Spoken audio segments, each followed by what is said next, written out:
тавре хабар додем, чемпиони Тоҷикистони сихои душанбе омодагии худро ба мавсими нави футбол дар Туркия идома дода истодааст ва ҳоло аввалин вохӯрии дӯстона ва таҷрибавии худро бо дастаи окжетпреси қазоқистон, ки соли гузашта дар лиги якум ғолиб омада ба премер-лига рохат гирифт, мегузаронад.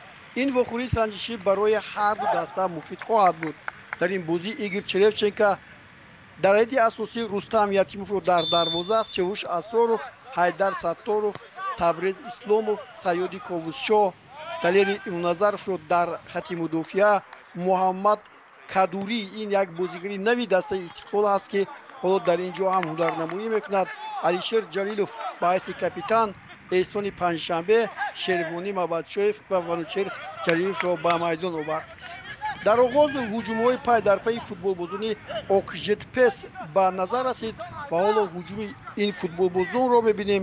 ҳоло Расулан Молдакараев ва ин ҷо як зарбаш хато рафт ва тавре мебинем Рустам Ятимов баъди лад бардоштан ба майдон омадааст, ки ин дули гурда аст. ҳоло як ҳуҷуми футболбозони дастаи Истиқлол аст ва Шервонӣ Мабадшоевро дода аз пой меафшонанд ва зарбаи ҷаримавӣ таъин мегардад.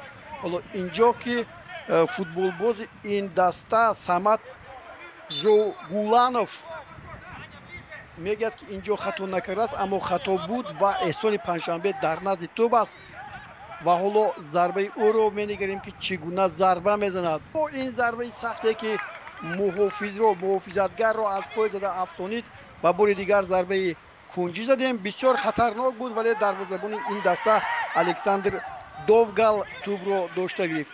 як ҳуҷуми дигари футболбозони мо ва ин ҷо зебогии ин тӯбе, ки ҳоло Алишер Ҷалилов мезанад, бубинед бисёр зарбаи олӣ аз масофаи дур ва ҳисоб шода мешавад.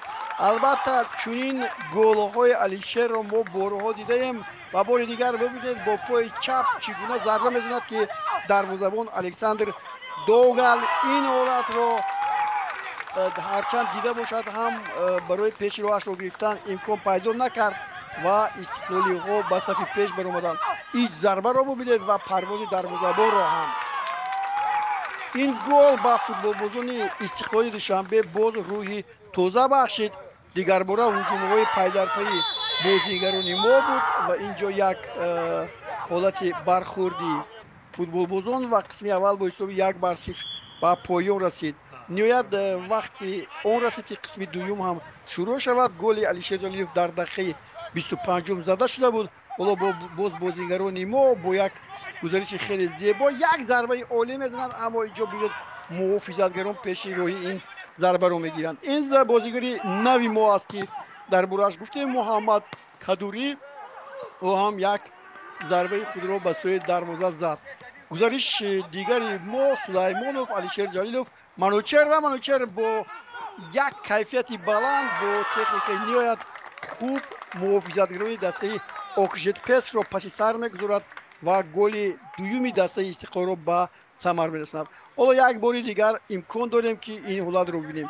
ин Шаҳром Сулаймонов буд ва ниҳоят гузариши хуби Манучер, ки дарвозабон ҳам дар ҳайрат монд ва ин тӯбро танҳо аз дарвоза гирифту халос. ин гол он қадар зебо буд, ки гурӯҳи кории медиаи Истиқлоли Душанбе ба он саргарм шуд ва маротиби сеюм ҳам мондааст. ва мо ташаккур мегӯем ба ин наврҳое, ки ба мо ҳам ирсол шуд. ва ҳоло боз як ҳолати дигар, ин ҷо Рустам Ятимов аз дарвоза хеле берун рафт. бисёр мушкил буд. ин ҷо Жасулан Молдакараев буд, ки ҳоло боз як бори дигар бубинед бархӯрди ин бозигар бо дарвозабони мо хушбахтона чизе нест. ҳоло дар Рустам боз дар дарвоза аст. боз дарвозаро аз ҳуҷуми окжетпес халос мекунад ва ин ҷо Алишер Ҷалилов як зарбаи дигар мезанад ва ин ҷо муҳофизатгарон пеши ин зарбаро ҳам гирифтанд. боз корномаи ин ҷо Рустам, сипас Сиёвуш Асроров ва баъдан ин тӯб зада аз майдон бароварда мешавад. дар ин ҳолат окжетпес хеле ҳам фаъол шуд. қариб буд, ки боз гол занад. ин ҷо ҳуҷумҳои пайдарпайи онҳоро мо бори дигар мебинем ва дар натиҷа ба Виктор Гунченко ин ҳам шаҳрвандии Россия ва ҳам ҳазоқиро дорад. голи ҷавобӣ мезанад ва ҳисоб тағйир меёбад.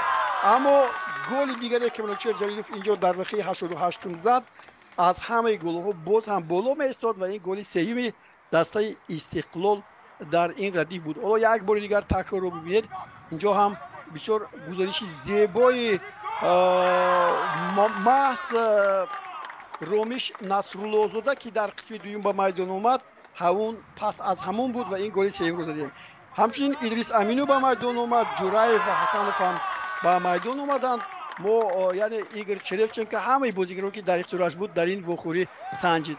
ниҳоят бозӣ бо ҳисоби 3-1 ба поён расид ва акнун футболбозони Истиқлол боз омода мешаванд ба мавсим ва бозиҳои таҷрибавии дигарашонро ҳам паси сар хоҳанд кард.